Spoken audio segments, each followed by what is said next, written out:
Welcome to Horses, Hope, and Hustle, the podcast where faith leads, grit drives, and the Western way of life runs deep.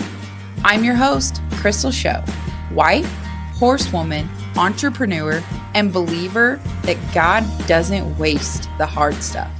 Around here, we talk real stories, big dreams, and the kind of hustle that's rooted in hope. So pull your hat down, pour that coffee, and let's ride. Today we talk all things legalities with Rives White of Cowboy Legal. Whether you're selling, buying, or running a business, Rives have some excellent tips for you. Enjoy.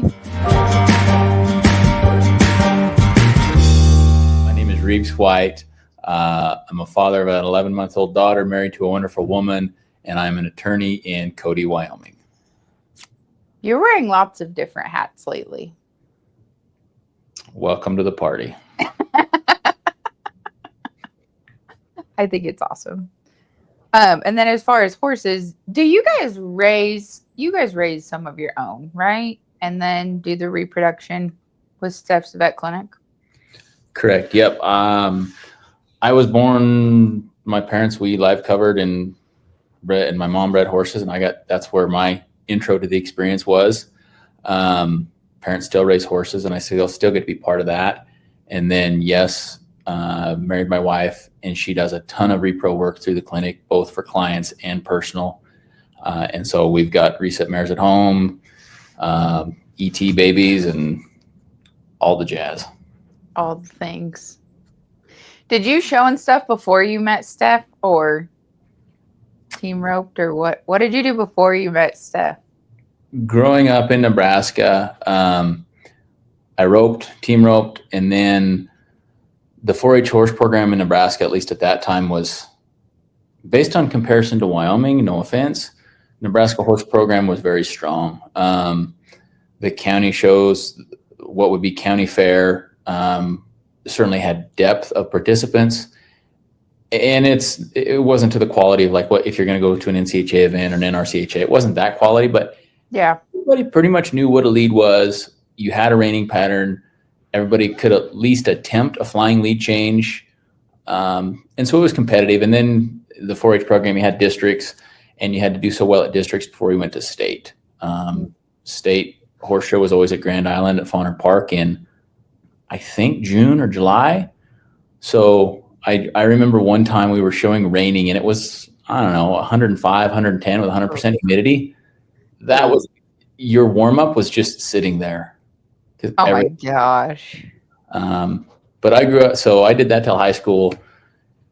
In college, I had some horses and roped a little bit. At the back end of college, I went to, I think, one, maybe two collegiate stock horse or collegiate cow horse shows.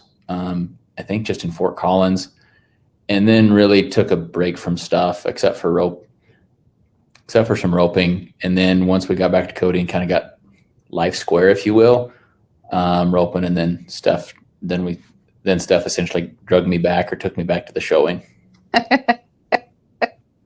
And now you get to be horse show husband, like we talked about the other day. Horse show dad. Horse show dad, babysitter now. But last year when Steph was pregnant, I showed, kind of stole her horse, and that's who I went to the world's greatest, the non-pro world's greatest with, was her horse. And so she obviously put up with a lot carrying a child, and now the tides have turned, and she's got her horse back, and a 5-year-old horse that I was showing and showed in Fort Worth this spring, he's going to be a rope horse. And so I'm out of a show horse per se, because he's not going to hack it long. He's got a better calling in the roping. So I'll just be the chauffeur and the babysitter. There you go. It's yeah. a good trade-off. It works. How long have you been an attorney? I was officially licensed in 2013. Oh, wow. So that's pretty cool. By stats, this is the point where everybody thinks we know what we're doing enough that we just do it, and that's how you get in trouble. The first 5 years of practice, by the numbers, they say essentially you're new, you don't know what you're doing. because law school and practice of law are two totally different things. They don't teach you a lot about the actual practice in school. So the first 5 years, everybody dots their I's, crosses their T's, checks the rules, does all the things they should do. And by the time year 8, 10 rolls around, we all think we've done it enough to know what we're doing. And that's generally where the discipline problems come in. If you looked at the age demographic of discipline problems. Huh. That is interesting. I'm at a point where I think I apparently know enough. And fortunately, I haven't met the state bar discipline or ethics committee, but that's a good problem to have. the state bar stats of pretty much every state say I'm more likely now than I was before. How's that? Oh, there you go. That's a good way to put it. That is a good way to put it. I feel like you not having to meet that ethics board is the same as me not having to call you with problems, because I kind of like when I don't have to call you very often. Fair enough. That's a good point to make. Yes. Silence is golden. Oh, that is hilarious. I know there have definitely been a couple times where like panic, like SOS, please call as soon as you can. What do I do? Welcome to my life. Although I have to admit, those SOS text calls from various people and whatever are much rarer than the emergency call staff has. Okay. I never thought of that. Yeah. You know, like her on call, like there's an actual on-call schedule. There's an on-call phone, and you legitimately might be out on legitimately could have injuries, not injuries, but emergency calls, maybe 4 injuries every night or a couple of nights or a weekend. And I can count the times on one hand that I've had somebody call me that was like, oh shit. And the problem is even if I wanted to do something, courts are closed. You can't do much till Monday morning anyway. That's a good point.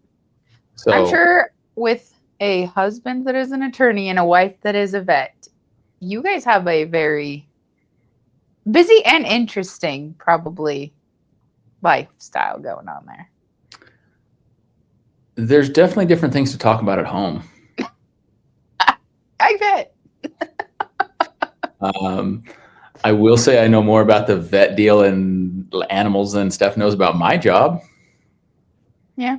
That's also because I grew up with it and know horses and animals better. So a little more relatable probably than the attorney stuff. Yeah, Steph hasn't been to jail yet. Well, that is a plus. That is another green flag for Steph. Big plus. Well, I'm glad I have not, no offense, but I'm glad I have not had to use you that far either. All of my problems have been pretty simple. So yeah, no. And sometimes it can just, so obviously part of my practice is criminal defense and everything from DUIs, DV to murder. Sometimes it's strictly just wrong place, wrong time. So, yeah. But even with the best of intentions, because generally when we all start things, you just jump in and figure it out as you go. Yeah. And by and large, that works. Until it doesn't. Until it doesn't, right? And it works until it doesn't. And that's where you learn. It's where we all learn. Somebody famous made the quote, and I'm probably going to butcher this, but something to the effect of wisdom comes from bad experience and bad experience comes from bad judgment. Basically, you got to screw up to learn, and then you learn what not to do. Mm-hmm. And so, quote, legalities of life, paperwork, business, name changes. For the most part, everything works because everybody knows the order of operations, if you will. Yeah. You know, I buy X, Y, or Z from you. I know I'm buying X, Y, or Z from you at this price. And generally you get your money, I get the product. We all go our separate happy ways. Mm-hmm. So. Until you have that one person. It happens. So in the horse sale realm, excuse me, what have you seen? Like, what have been your red flags you've seen between buyers and sellers, or buyers and sellers and the sale company? Has there been a trend or a theme, common complaint?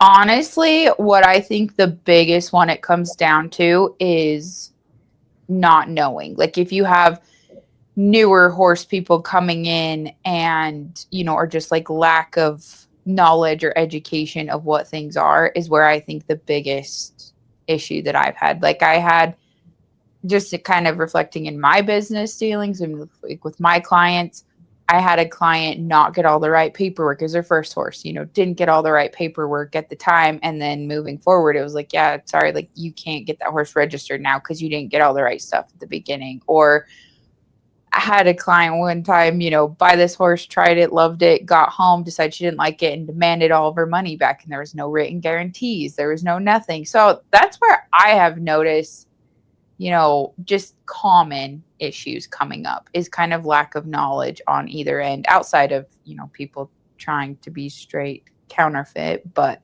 the majority, I think, lies within not knowing what the procedure is actually supposed to be. The procedure in terms of like sale process or just horse ownership as a whole? I guess kind of both. Like I said, like, not getting the right paperwork up front, as far as a sign transfer or even like transfers being in their name or like brand inspections or like I said, someone coming back a week later and saying, I don't want this horse, give me my money back. And I was like, no, like, the laws, you bought the horse. There's no written guarantees. It's kind of your horse now. Yeah. Well, it is your horse now. It is, really is. Money changed hands, possession changed, your baby. Mm-hmm.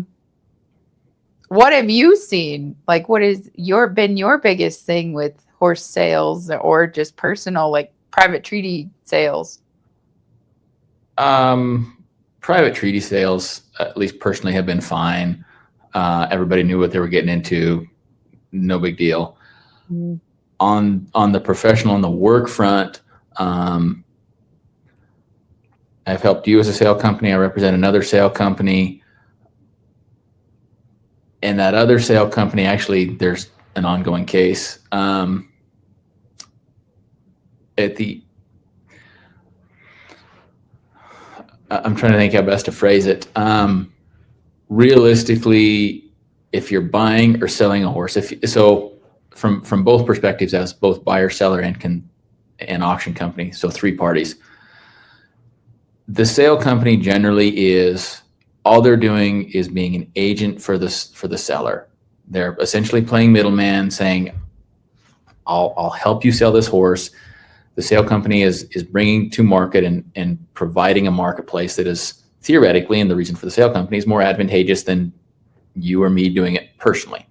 That's why Big Sky horse sales exists. You have the following. You have theoretically more viewers, more potential buyers than me personally, you personally, or Tom, Dick, or Harry down the street. Right. And as long as a sale company limits their role to that, as far as you give me paperwork, from the seller, you give me paperwork, you can give me description, videos, photos, radiographs, pre-purchase, whatever it might be. As long as the sale company is just essentially wholly a middleman that says, we'll help you sell, that's the extent of the sale company's role. Where the issues happen is when, and I'm sure this is what you've seen, where a seller represents a horse as something that theoretically isn't what they've been represented. So as a seller, you always want to make sure you fully disclose what you know, history or otherwise. If you're going to sell the horse as sound, he better be sound and not 3 years ago have had a navicular issue. Not 3 years ago you had this horse to the vet for a potential navicular and there was rads taken, maybe some os or something.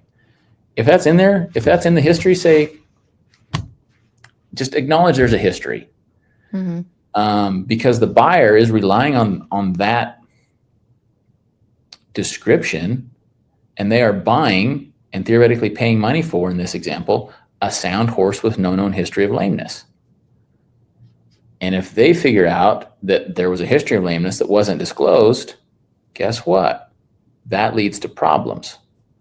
The seller might ultimately, if somebody wants to go to town and go to bat and sue, if a buyer wants to sue a seller They can. The beauty and the curse of the American legal system is anybody can sue anybody at any time for anything.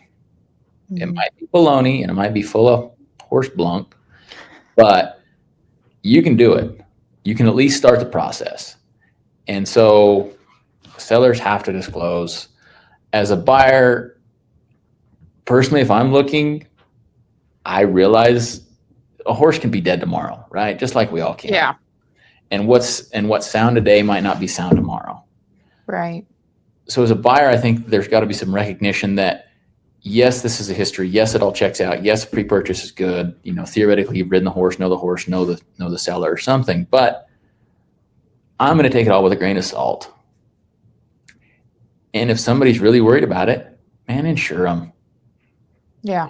If rideability, if the reproductive aspect, whatever you're buying the horse for, if that's a significant concern, and obviously if you can't lose the cash, if you can't quote lose the cash if the horse turns up dead tomorrow, insurance, yes, it costs money. Yes, insurance agents are going to make some money on the deal, but it keeps you whole as the buyer if something happens. Right. So at the end of the day, sellers need to disclose and do so honestly. Buyers, you obviously want that in writing. Anything that's promised or otherwise, make sure it's in writing. And personally, I take things with a grain of salt. So on the note of having things in writing, the buyer did come, buys a horse, and everything is disclosed as far as health or whatever. What grounds do they have to turn around and come back on the seller, like kind of the situation we crossed before? What, like, try it, love it, take it home, decide they don't like it, try to come back on the buyer. They don't really stand on any grounds, correct? Unless it was written. Was that what? Yeah, so to make sure I understand right, seller disclosed everything, whatever it was, sound good, whatever. Buyer buys, takes it home, test drives good for, a week, 10 days, whatever, and then says, oh, is it just buyer's remorse at that point? Maybe.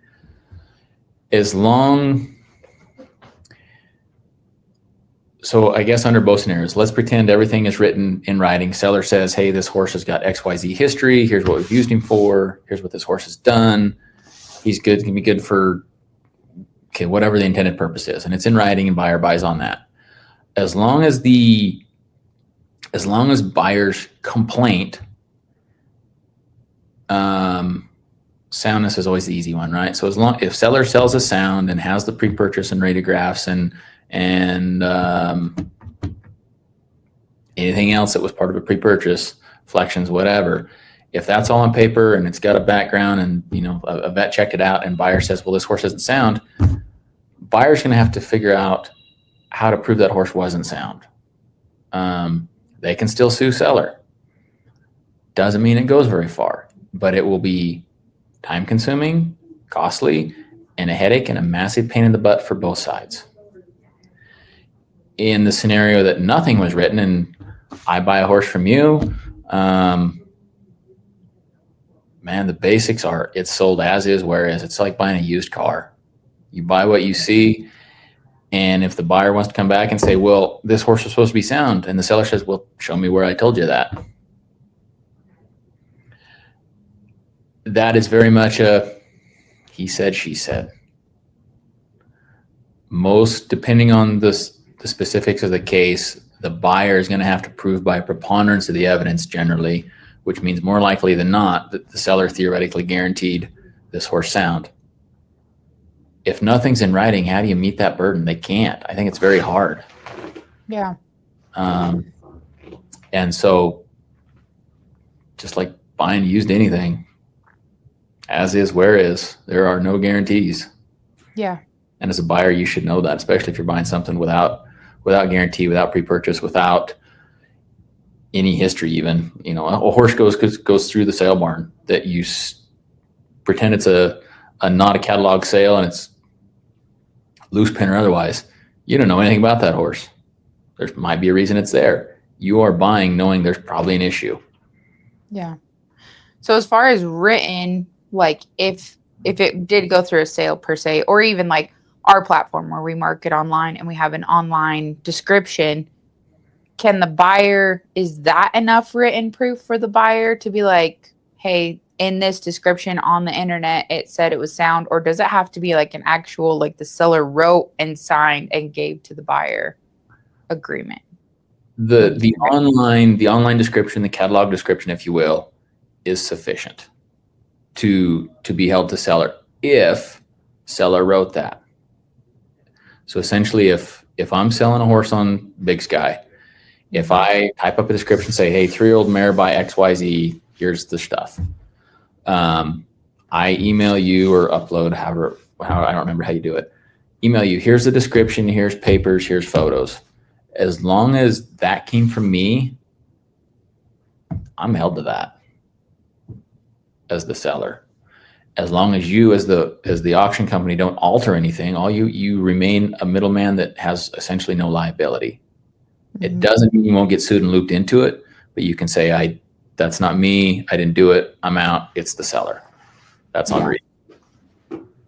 So it doesn't have to be a signed statement. It doesn't have to be sworn, it doesn't have to be notarized. But that is good to know. But a seller, by saying, here's what it is, that is their guarantee, might be the wrong word, but that is their description of the property of the horse they're selling. And they are held to that, what they put on paper.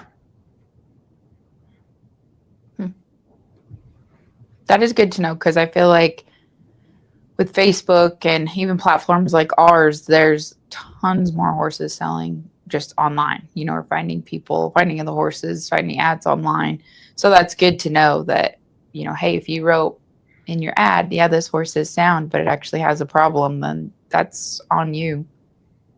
Very much so. And so that the case I've got now that the auction company got looped into, they had a sale. Seller said, hey, this horse is great, he's sound, all that good stuff. Buyer takes him home. And 2 weeks after the horse went home, buyer messaged auction company and said, hey, this horse is a dream. Pictures, he's all well and good. At about 6 to 8 weeks post-sale, he comes up lame. Local vet to buyer diagnosis is navicular.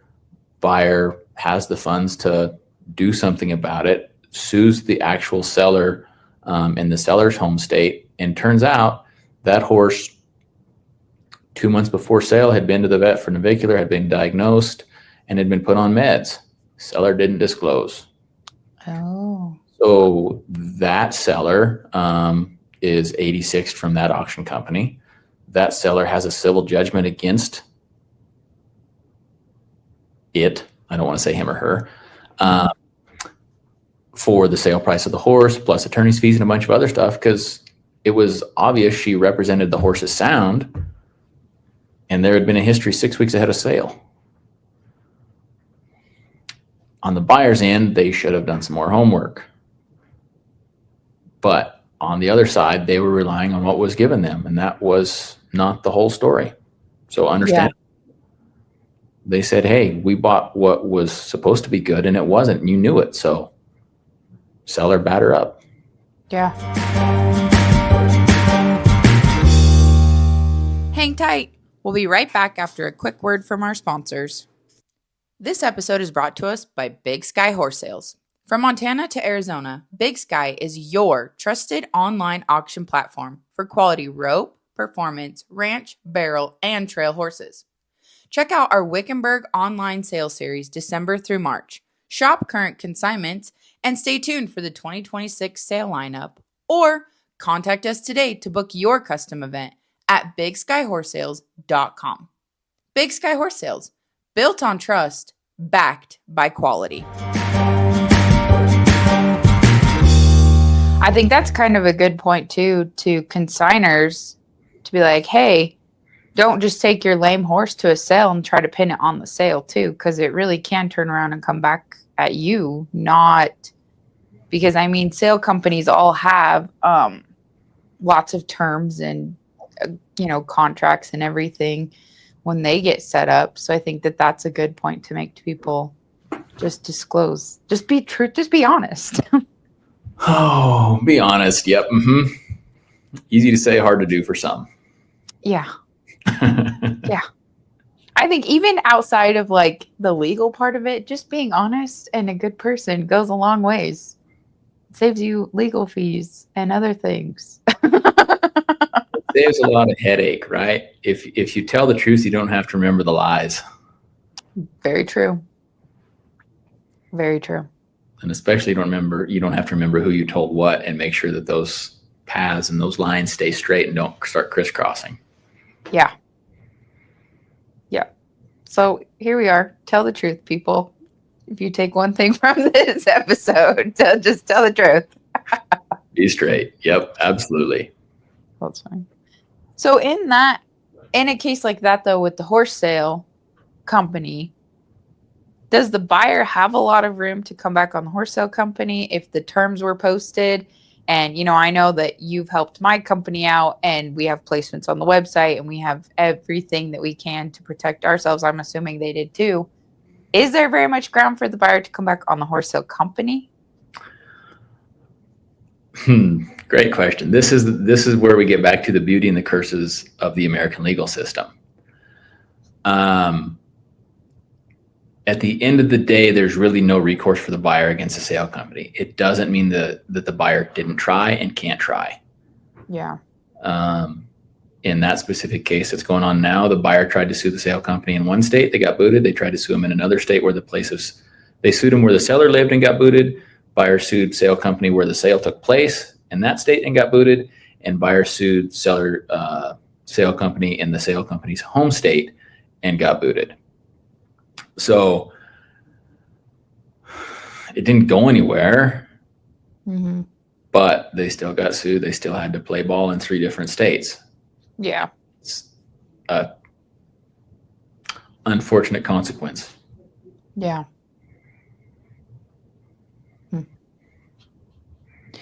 Well, on that note of like doing your best to protect yourself, what are some legalities that you recommend for other like people in the horse business, trainers, even a horse sale company, or even farriers? I don't know, farriers. Some of these people, I don't know. I don't think about that very much in the industry. I mean, I have all my contracts in line and made sure to like get all that in order, but what are your recommendations to other horse industry business owners?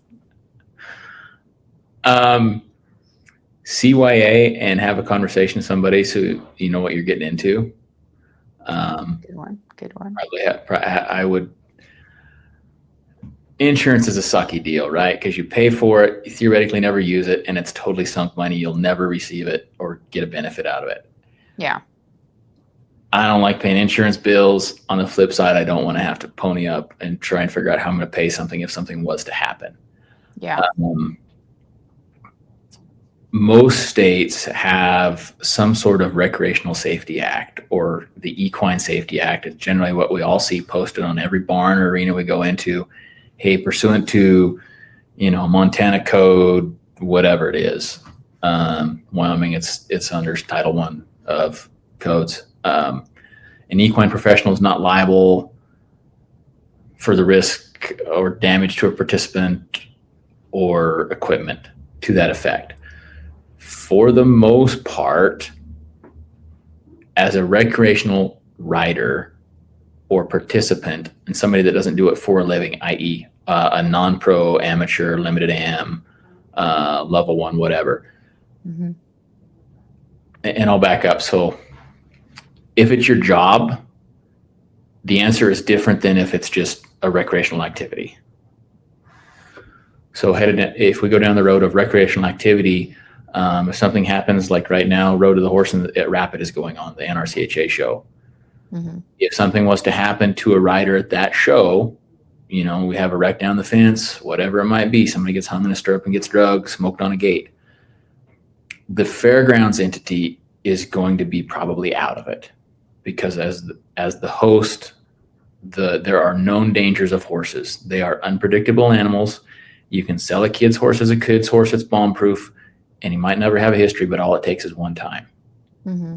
And so the unknown, basically, statutes in most states say, because of the unpredictability and the unknown, anybody that takes part in this activity cannot sue the event holder, whether that's the arena or the fairgrounds, same as if you were skiing or snowboarding in Red Lodge or Big Sky.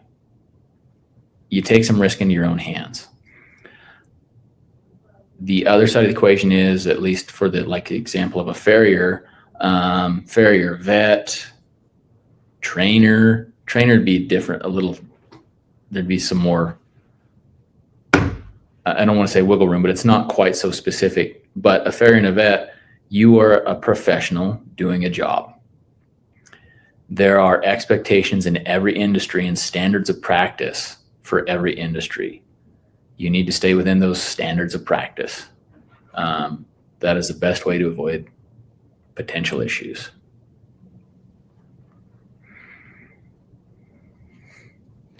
How's that? Is that clear as much? Very much. Yeah. It depends. How's that? Yeah. Depends. That's a solid answer.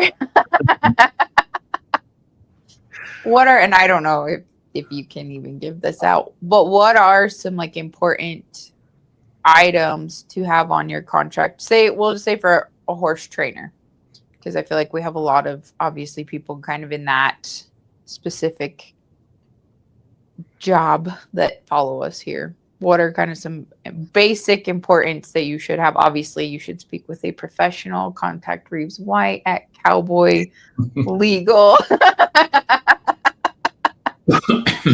But some basic CYA lines in a contract for a horse trainer, per se. Let me ask you a question back. Have you ever signed a contract with a trainer? Once. When you put a horse in training? Yeah.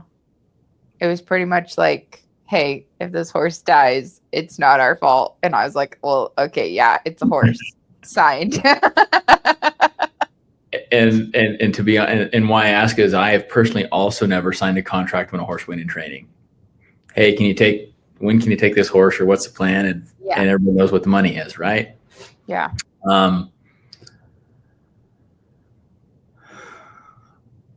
I can't speak to any specifics.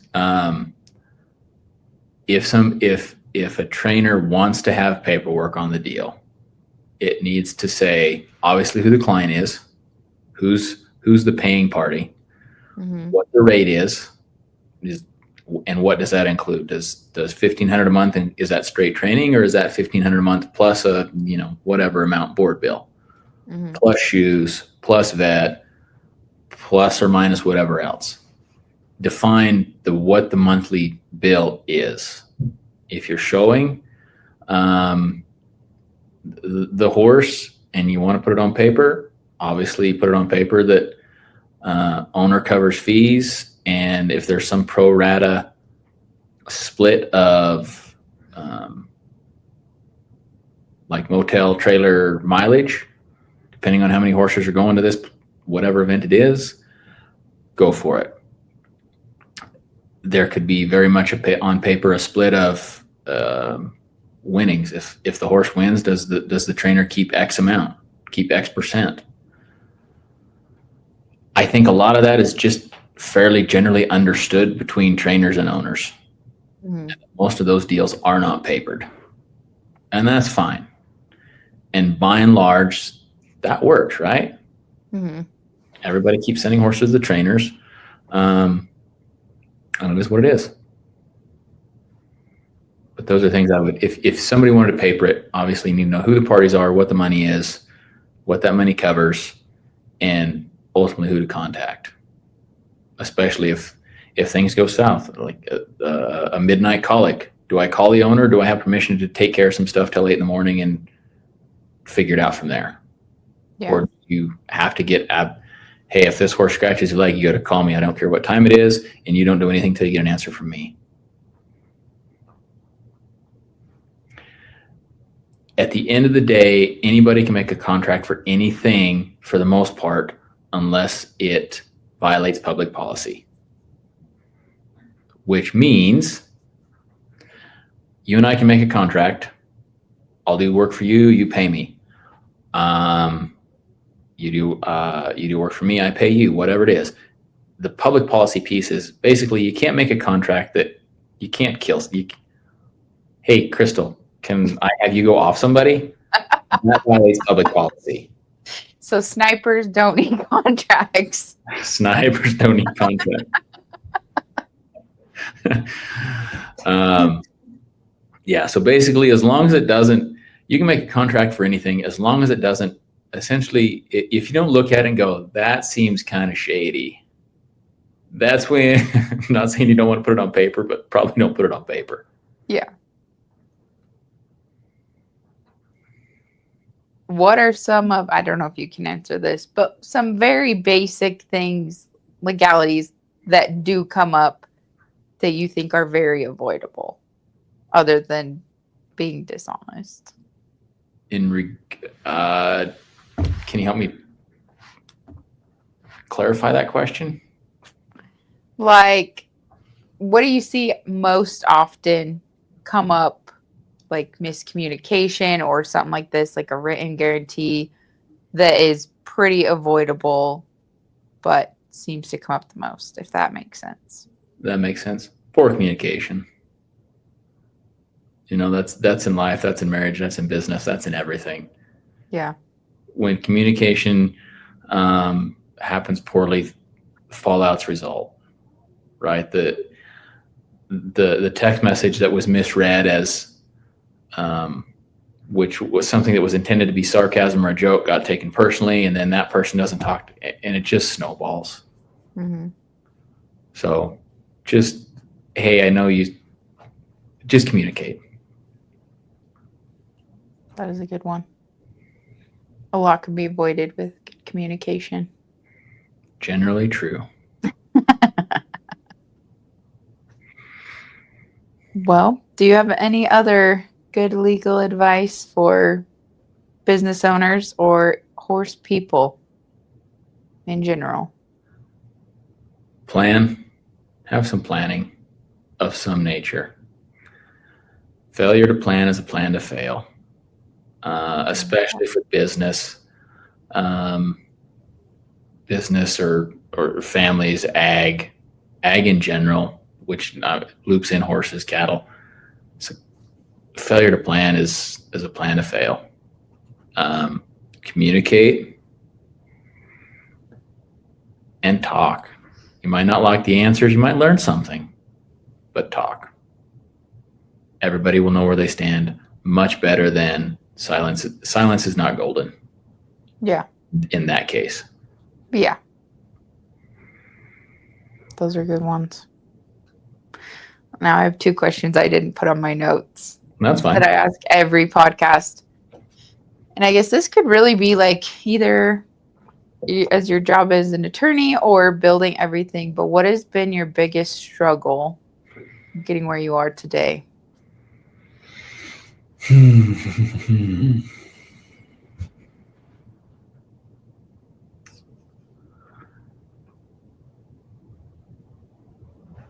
Staying positive about what the future holds. Ooh, that is a good one. I can get between the clinic, between my work, I can get very Debbie Downer-ish as far as planning for the future. Mm-hmm. I got too much to do. I can't do X. I can't do Y. That won't work. The human race has survived this long, right? Everybody has gone through trials and tribulations, and guess what? We've pretty much all come out the other side. And so my mind can screw with me. As far as it's just I can get pessimistic very much sometimes. Mm-hmm. And so staying positive sometimes can be a hurdle. Yeah. I think that's true for a lot of people. It's very easy to get wrapped up in the moment instead of thinking about future plans, future results. That was a good one. Yeah. there's, at least in the attorney world, this is where I first heard it was, I think, but when something happens, we generally tend to get wrapped up in whatever that is right now, and worst case scenario maybe, and or hypotheticals that realistically probably won't ever happen. And so there's at least there's a thing called the 24-hour rule on emails communication.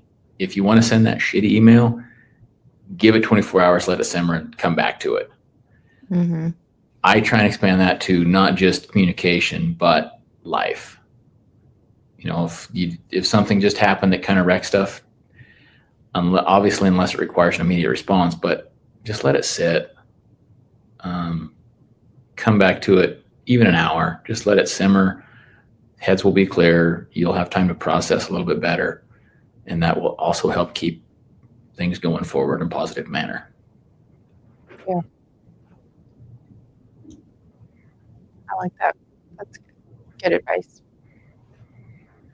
What has been your biggest reward? In anything? In all of it, yeah. Daughter. Yeah. I mean, and not guilty on a murder trial is cool, but daughter's better. That is awesome. You said she's 11 months old now?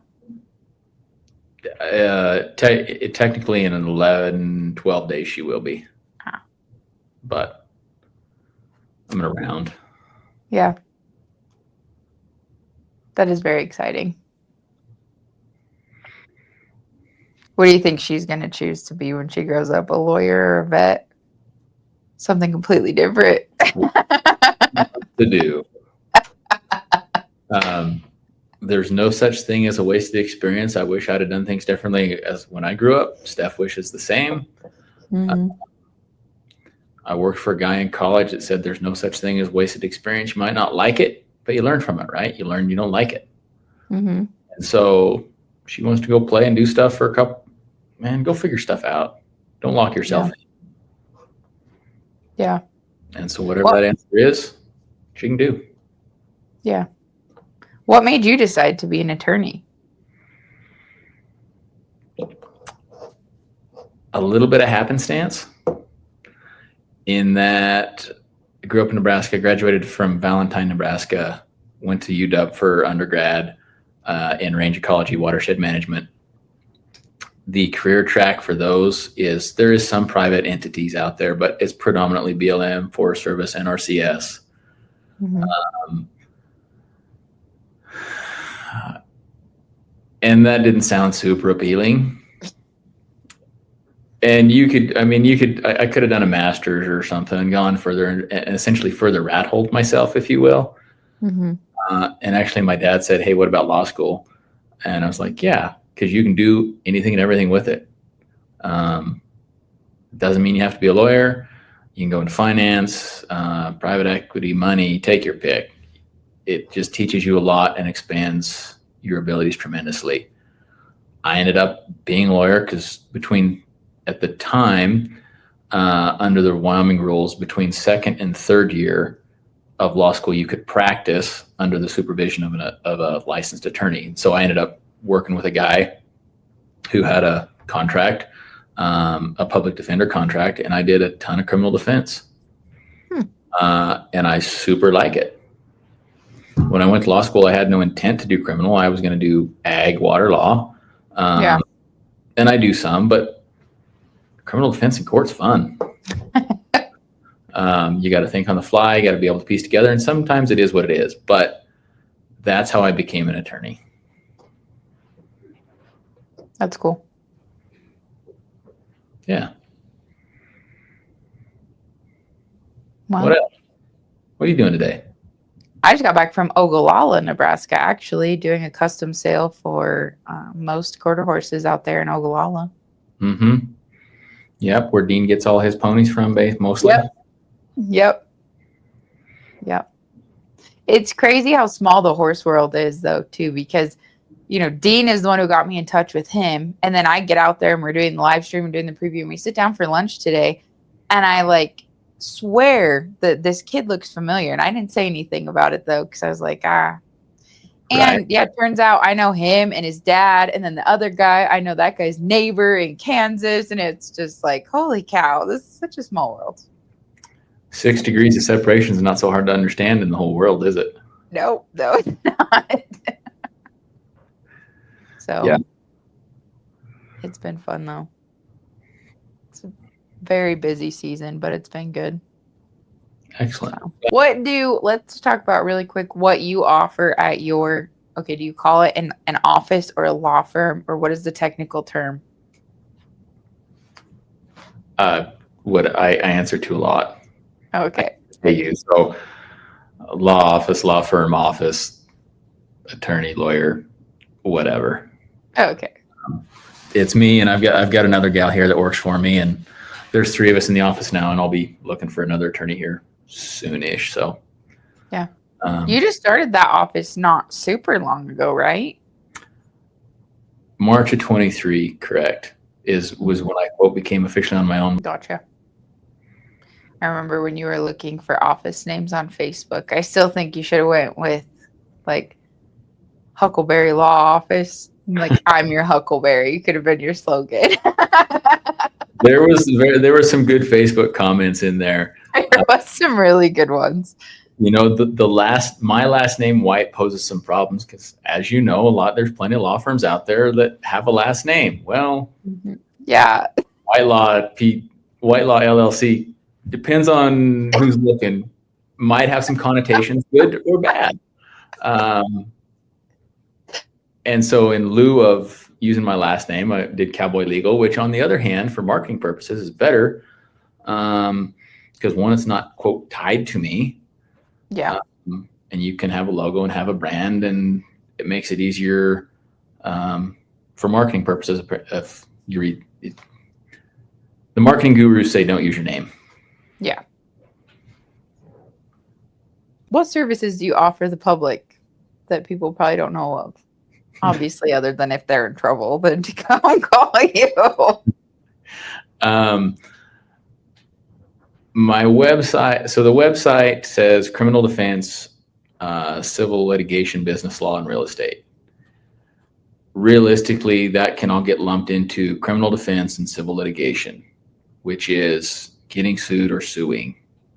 I do some pre-litigation work, contracts, and on waste, just like with you and the sale companies and everything else, contracts, real estate, to get the deals done. But the flip side is there are some attorneys that are what they call transactional, which is, hey, we're going to do the paperwork from A to B, and that's it.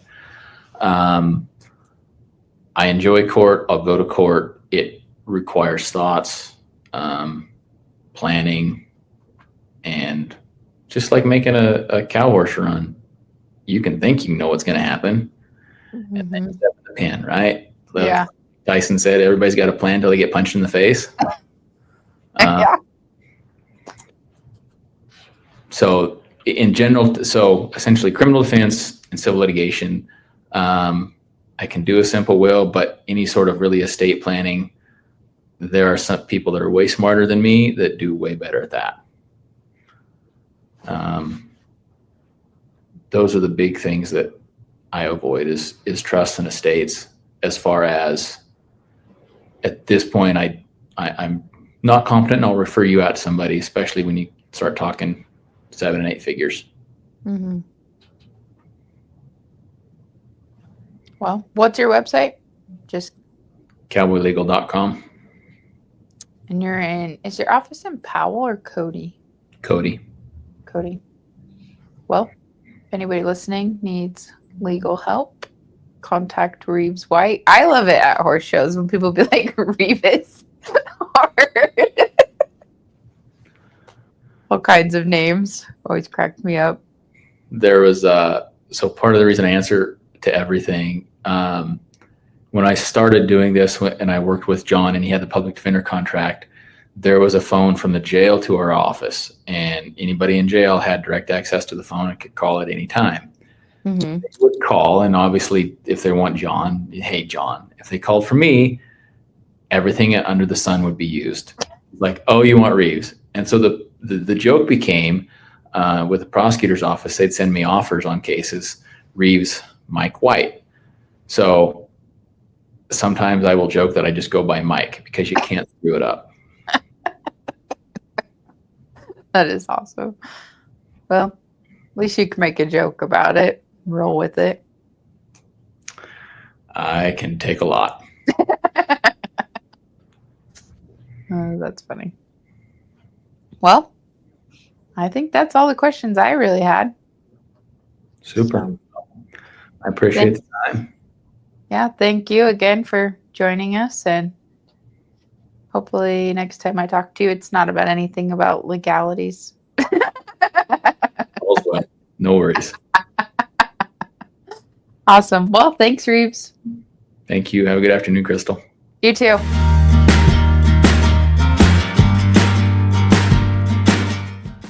Thanks for riding along with me on Horses, Hope, and Hustle.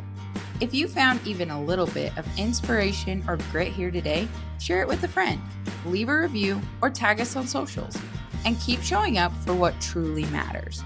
Until next time, stay true, stay tough, and keep hustling.